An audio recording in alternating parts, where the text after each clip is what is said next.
Welcome to the Deep Dive, the place where we take all the exhaustive research and biographical detail about fascinating lives and, well, we try to condense it down to the essential, illuminating insights. Today, we are undertaking a deep dive into the life and really the unexpected legacy of Michael Clarke Duncan. Our sources give us a truly detailed biographical review. I mean, it spans everything from his challenging childhood in Chicago all the way to the height of his career as an Oscar-nominated actor.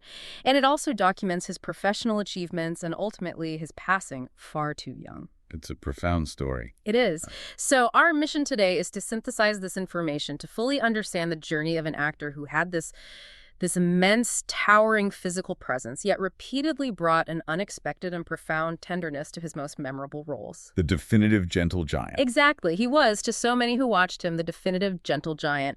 And we're going to trace the path that led him from, the demanding reality of digging ditches for utility companies all the way to walking the red carpet at the Academy Awards. And it is a profound story of transformation and resilience.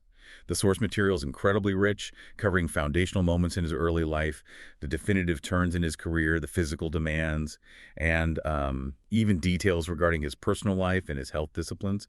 We have to explore the documented facts of this remarkable arc with, absolute clarity and respect. We need to make sure we honor the full scope of his life as it's documented in these sources. Okay, let's unpack this. To really understand the gentle giant we all saw on screen, we have to start at the physical and, I think, the economic foundations of his life in Chicago. Michael Clarke Duncan was born on December 10th, 1957, in the city. Right. And his childhood was immediately marked by some pretty significant responsibilities and economic hardship, from very early on. That financial pressure is absolutely key to understanding his subsequent drive. The biographies we have paint a really clear picture of resilience that was, it was born from necessity. He was raised in a single-parent household with his sister, Judy. By their mother, Jean Duncan. Yes, by their mother, Jean, who worked tirelessly as a house cleaner after his father left. And this structural reality, it immediately created an acute need for Michael to step up and contribute financially to the family from a very young age. And that economic reality, it directly impacted his higher education plans, didn't it? It forced a life-altering choice. We did. He'd been pursuing a communications program at Alcorn State University, and the source material confirms he had to just abruptly drop out. And the reason why? To support his family, his mother became ill and she couldn't work anymore. So that decision ended his collegiate academic pursuits, but it immediately put him on a path of seeking jobs that leveraged his most noticeable trait. His immense physical size. Which, as we know, was substantial. The sources note his frame, 6 feet 5 inches tall, that's 196 centimeters, and weighing 315 pounds, or 143 kilograms. Wow. These characteristics were certainly beneficial, perhaps even necessary, for the early employment he found in Chicago. We learned that he worked digging ditches for People's Energy. Pure manual labor. Pure manual labor? And also as a bouncer at several Chicago clubs. These were jobs that required not just physical strength, but also the ability to manage or even prevent conflict just through his presence alone. It's interesting, though, that these heavy labor and security jobs were really the fallback positions. The source material indicates that his genuine aspiration was to play professional football. Oh, absolutely. He even tried out for the Chicago Bears of the NFL. It seemed destined that his size would be used in the high-stakes world of sports. But this is where the profound influence of his mother, Jean, became the ultimate defining factor. She steered his life away from professional sports and really directly toward acting. Why was that? The sources explicitly state that she refused to let him play football. It was rooted in a deep fear that he would sustain a serious, perhaps a career-ending or even debilitating injury. It was that maternal restriction, born of worry and love, that compelled him to choose acting instead. Which was something he had always wanted to do. Exactly, but now it served as the safer professional outlet for his energy and his talent. It is genuinely fascinating to think that a decision rooted in a mother's worry ultimately gifted Hollywood one of its most unique character actors. Before that crucial Hollywood transition, however, there's this absolutely wild anecdote from his early life in Chicago. Oh, you mean the Disco Demolition Night? His confirmed participation in the infamous 1979 Disco Demolition Night at Comiskey Park. For those who aren't familiar with the cultural chaos of that moment, this wasn't just some simple event. No, not at all. We need to provide context here. Disco Demolition Night was a promotional event held during a baseball doubleheader between the Chicago White Sox and the Detroit Tigers. Fans were encouraged to bring disco records to the park to be blown up between games. And this was fueled by a really strong anti-disco sentiment, especially among rock fans. It was. The promotion, though, it quickly spiraled into a riot when thousands of fans, many of whom had only paid $1 and brought records, rushed the field after the detonation. It just created mass pandemonium. And the source material confirms Michael Clarke Duncan was right in the thick of it. He was one of the first 100 people to rush onto the field. He even detailed the sheer chaos of the night. He slid into third base during the commotion. And the documents detail that chaotic environment so vividly. While he was sliding into third base, he had his silver belt buckle stolen. Laughing slightly. No way. Yes, which is a perfect, almost ridiculous snapshot of the petty thievery happening amidst the wider riot. Simultaneously, however, he was stealing a baseball bat from the dugout. It's an almost cinematic picture of youthful, chaotic involvement. Which contrasts so sharply with the controlled, measured demeanor he developed later in life. Completely. So if we connect this early history to the bigger picture, what these foundational experiences really highlight is this incredible resilience and adaptability. We see the structured environment of collegiate basketball. He played at Kankakee Community College and for one season with the Alcorn State Braves. Right, juxtaposed with the sheer physical demands of manual labor and the high-stakes pressure of working security. And then this moment of pure, raw, youthful chaos at Comiskey Park.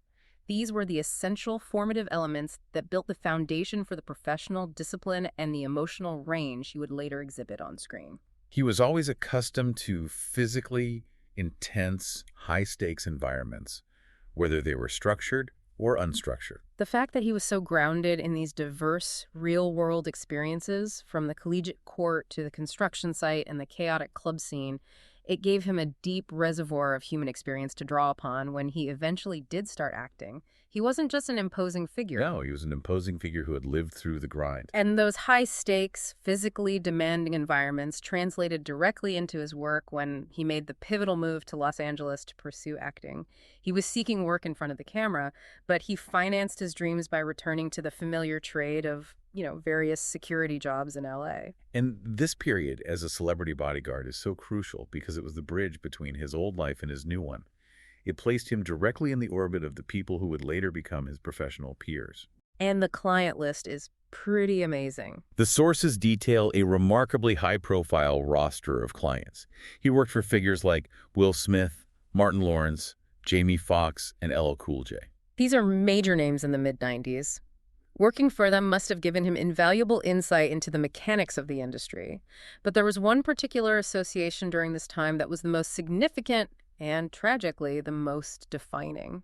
His work for the notorious B.I.G. Yes. That association was, without question, the crucial turning point that led him to fully commit to acting, to shed the secured life for good. The sources state unequivocally that Duncan quit the personal protection business in 1997. And he did so immediately after the killing of the notorious B.I.G. in a drive-by shooting in Los Angeles. Yes. We have to pause here and just reflect on the profound gravity of that event and its impact. To witness that level of tragedy and violence up close, especially for someone who had already navigated volatile environments like club security, it must have been a terrifying and absolute clarification of priorities. It seems he recognized the acute and the mortal danger inherent in the personal protection business, particularly in the mid-90s music scene. He made the definitive decision to pursue a less immediately perilous career path. Even if it meant significant financial uncertainty at first. Exactly. The sources suggest this was a moment of absolute determination. He quit the world where he leveraged his size for protection and chose the world where he would leverage his size for performance. Before the major, career-defining roles came along, he had to pay his dues. He had several bit parts, often capitalizing on his substantial size by playing bouncers or security guards.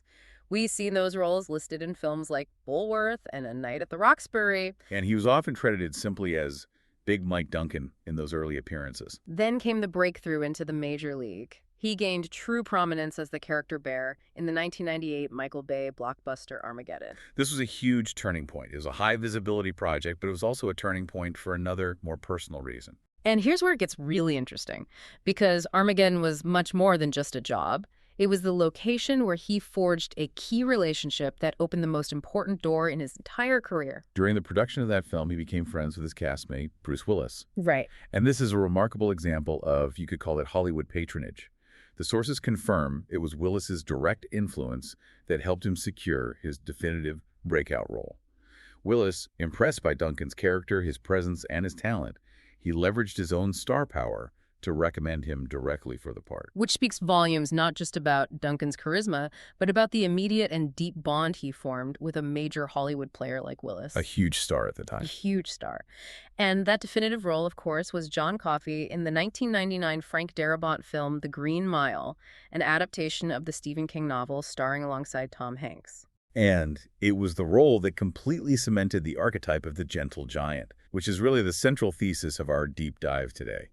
His portrayal of John Coffey, this massive, imposing man unjustly accused of murder, who possesses this childlike innocence and miraculous healing power.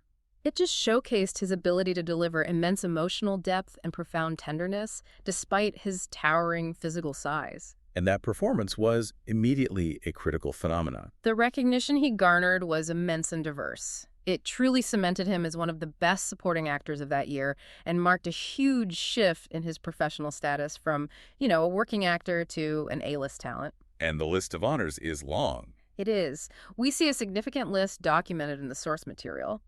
An Academy Award nomination for Best Actor in a Supporting Role, and a Golden Globe nomination for Best Performance by an Actor in a Supporting Role in a Motion Picture. And beyond those major nominations, he secured several significant wins, which indicates the breadth of critical approval.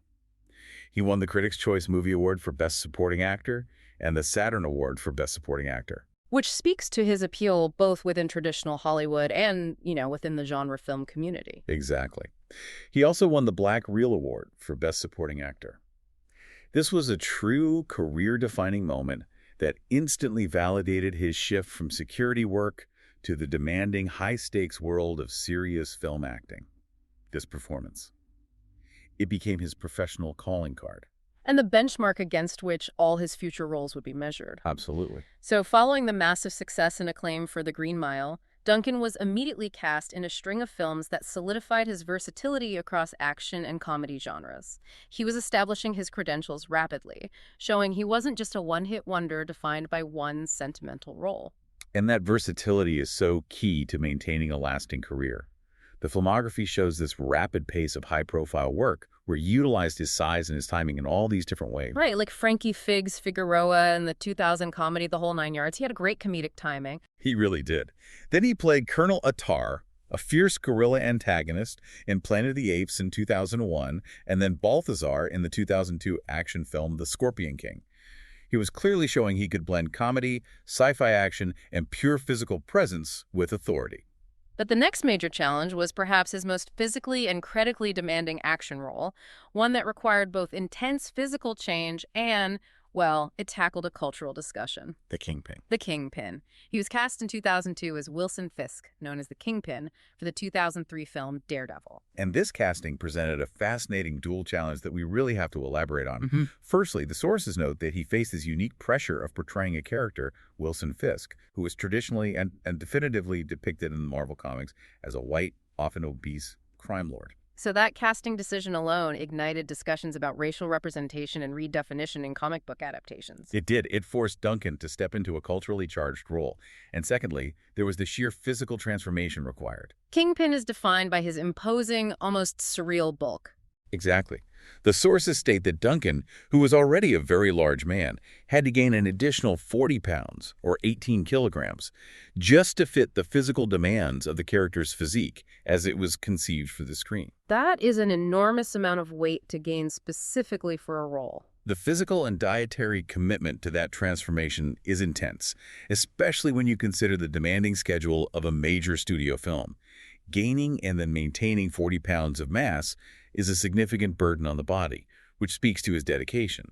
But it also, I think, foreshadows the discussion about his later health choices. What's truly interesting is his commentary on the role years later. It really reflects the difficulty of that physical mandate. Yes, in July 2006, when he was asked about potentially returning for the role of Kingpin in future projects, he specifically stated that he would not be willing to regain the weight that he had lost following the original film. Which strongly suggests the immense physical toll that gaining and then losing 40 pounds took on him. It provides crucial context for why he would later prioritize his physical health so vehemently. Despite the physical hardship, the performance cemented him as a formidable antagonist.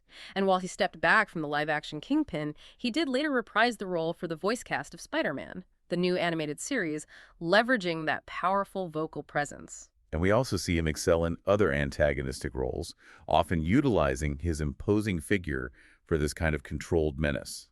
Like his turn as Manute, a powerful mobster, in the visually distinctive 2005 film Sin City. He brought that chilling, stoic authority to the character. He did. And this is where the critics consistently praised his ability to bring weight and menace to even smaller, focused roles.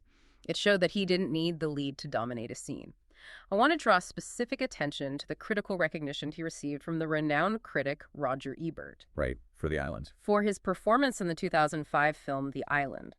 Ebert praised his character, Starkweather 2 Delta, writing that the character had only 3 or 4 scenes, but they're of central importance, and he brings true horror to them. And that points to his rare ability to completely dominate a scene with pure presence and gravitas, turning minor parts into memorable highlights. He also brought his commanding presence and comedic timing to other key live-action roles, including the highly successful comedy Talladega Nights in 2006, where he played Lucius Washington. And as Balrog in the 2009 film adaptation of Street Fighter. This blending of action, comedy, and drama highlights just how adaptable his physical presence was. But we cannot possibly discuss his career without shifting focus to his most enduring, yet often unseen asset, his voice. With his deep, resonant baritone, he became an incredibly sought-after voice actor. Arguably one of the most prolific in the business during that era. His work spanned film, television, and critically, video games. His film voice roles were extensive and highly successful. They took him into major animated features where his voice provided both warmth and authority. He voiced Tug, the imposing grizzly bear, in Brother Bear and its sequel. He was Commander Vakir in Kung Fu Panda. And maybe most memorably for comic book fans, he voiced the alien drill sergeant Kilowog in the Green Lantern film in 2011, starring alongside Ryan Reynolds.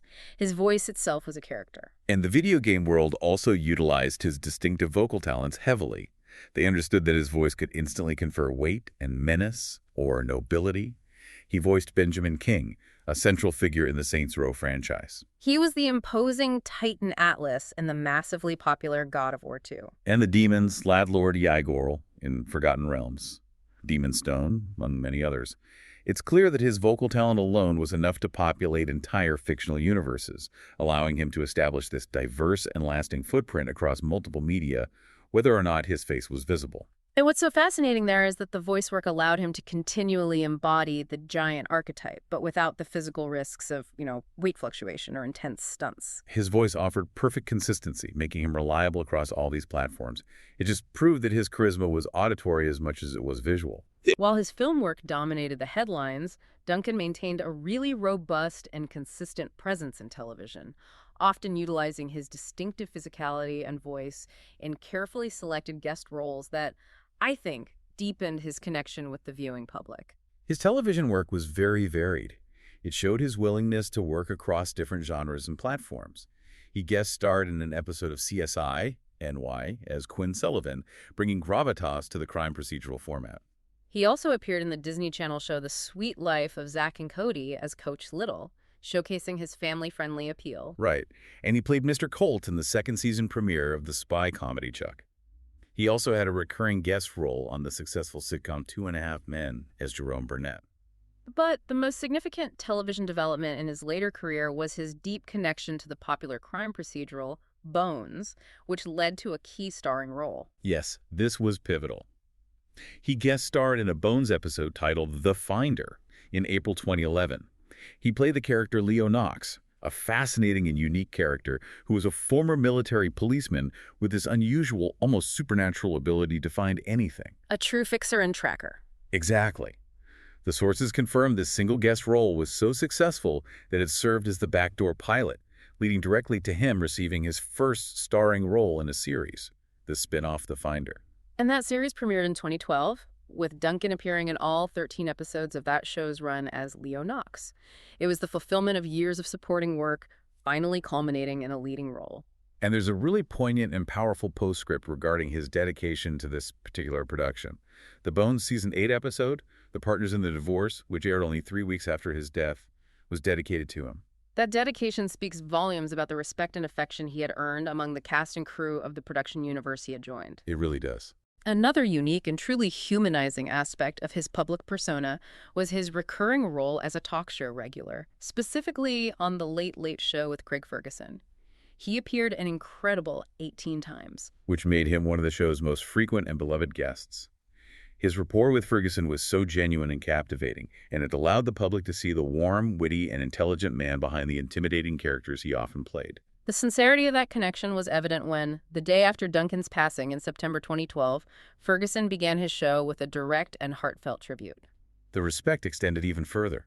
Later reruns of the popular Scotland episodes of The Late Late Show, which aired during the show's winter break in January 2013, included a special "In Memory of Our Friend Michael Clarke Duncan" dedication. This was clearly a friendship and professional relationship that transcended the screen and impacted the host and production team deeply. And this deep commitment to professional work in his later years, it leads us naturally back to his personal health and discipline. We just discussed the tremendous physical mandate of roles like Kingpin, which required him to gain 40 pounds. Right. His later years show a complete shift in attitude towards self-management and physical health, prioritizing longevity over the requirements of a role. This shift started in 2009 when he stopped eating meat entirely. He later publicly advocated for the health benefits of a vegetarian diet, even appearing in a PETA ad campaign. Yes, one that explicitly touted the benefits of increased strength and better health derived from plant-based eating. This is a dramatic contrast to the kind of physical regime needed for his earlier heavy roles. And beyond dietary changes, he maintained serious physical training, but it was focused on controlled, disciplined movement rather than just brute force. The sources note that he trained consistently in Brazilian Jiu-Jitsu at the prestigious Gracie Academy in Torrance, California. And impressively, he held a purple belt in the discipline. Holding a purple belt is a major achievement in Jiu-Jitsu. It requires years of commitment, technical skill, and consistency. And this dedicated pursuit of a specific martial art further exemplifies the quiet discipline that was beneath the physical strength. It shows a commitment to continuous personal growth and sophisticated self-management. It's a powerful counterpoint to the chaotic physical environments of his youth and the extreme demands of the film industry. He was actively refining his power, not just displaying it. Well said. Turning to his personal life, as documented in the source material, at the time of his death, he was dating reality television personality Omarosa Manigault-Newman. They had been partners from 2010 to 2012. And this is a complex area of his biography. Following the rules of impartial reporting, we have to relay the subsequent events detailed in the source material regarding the contentious claims made by members of his family concerning Mrs. Manigault-Newman. Yes, the sources outline a series of specific claims made by his family following his death, alleging financial and emotional misconduct during his final days. These claims included that she had wrongfully changed his will and testament. Furthermore, the source material documents the family's claims that she manipulated him in his final days and also lied about their engagement. Additionally, there were claims that she had sold his personal belongings and other possessions without the family's knowledge or consent. And we must be very clear here.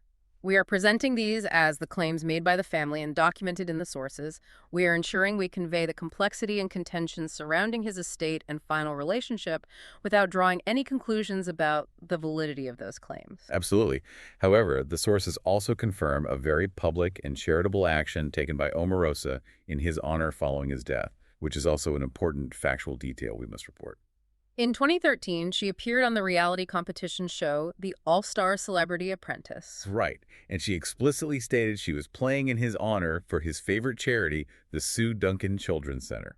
Which was a charity that Michael Clarke Duncan had personally benefited from and championed throughout his life. Exactly. And the sources confirm that in the second episode of that season, she successfully won $40,000 for the organization. This action stands as documented fact alongside the family's claims, and it provides a necessary balance in the reporting of his estate's immediate aftermath. We now move to the tragic and sudden end of his life, which occurred far too young for a man who had finally prioritized his health. We have a detailed timeline leading up to his death in 2012. Duncan was taken to Cedars-Sinai Medical Center after suffering a heart attack on July 13, 2012. This medical crisis marked the beginning of nearly 2 months of hospitalization. The source material notes that by August 6 of 2012, he had been moved out of the intensive care unit, which, provided a brief moment of hope, but he still remained hospitalized, fighting for his recovery. Sadly, on September 3, 2012, while still in the hospital, Michael Clarke Duncan died of respiratory failure. He was only 54 years old. It's just profoundly sad. It is. It's profoundly sad to document the untimely end to a life marked by such hard-won success and such a late-stage commitment to health and personal discipline. It reminds us of the fragility of life, even for those who appear to possess insurmountable strength. A private funeral was held for him a week later, on September 10, 2012, in Los Angeles. And the list of attendees, it really speaks volumes about the respect and affection he commanded across every corner of the entertainment industry. It bridged genres and demographics. Notable attendees included Tom Hanks, his beloved co-star from The Green Mile, comedian Jay Leno, and professional wrestler Mark Henry. The source material notes that Mark Henry, in a powerful demonstration of personal respect, served as one of the pallbearers. Duncan was subsequently interred at Forest Lawn Memorial Park in Hollywood Hills. The gathering of people from film, comedy, and professional sports just reflects the unique scope of his career. He was a man who had successfully operated in many different worlds and made meaningful connections in each one. We've traced a remarkable and, really, an unexpected career path. From a young man digging ditches in Chicago to support his mother, to a security guard for some of the biggest names in music, a job he dramatically quit after a profound tragedy. And finally, to an Oscar nominee, a versatile action star, and a prolific voice actor. The suddenness of his passing at 54 just brings the story of this gentle giant to a premature close. And if we connect this to the bigger picture, it's important to note the lasting impact his work had even after his death. The sources indicate that several final film roles were released posthumously, which demonstrates the sheer volume of his output. The fact that he was still actively working right up until his hospitalization. Exactly. These roles included the films A Resurrection, From the Rough, and The Challenger, which was his final film role, released in 2015. And his iconic voice work also continued to emerge after his death, with roles in the animated series Ultimate Spider-Man and Fishhooks released posthumously. His work didn't cease with his passing. It continued to be revealed, solidifying his diverse and very present footprint on media for years following his death. The story of Michael Clarke Duncan is ultimately one of disciplined transformation. He navigated the most intense physical environments and survived the extreme physical mandates of roles like Kingpin. Yet in his final years, he made these conscious, disciplined personal choices. Like pursuing a purple belt in Brazilian Jiu-Jitsu and adopting a vegetarian diet for health. He moved from simply reacting to physical demands to actively mastering his physical self. It makes you truly wonder about the constant striving for evolution and self-management that was required of him. He leveraged his size to protect others, then used his size to embody fictional characters, only to later fight against the unhealthy consequences of that size by embracing rigorous self-discipline. So, for you, the listener, we suggest reflecting deeply on this ultimate contrast. The journey of managing intense physical demands and external expectations of power versus the later, quiet dedication to health disciplines and martial arts. What does that life journey, from the chaos of disco demolition night and the intensity of bodyguard work to the focused stillness required of jiu-jitsu training, what does that suggest about the persistent evolution and self-management required of a dedicated individual seeking peace and longevity throughout their life?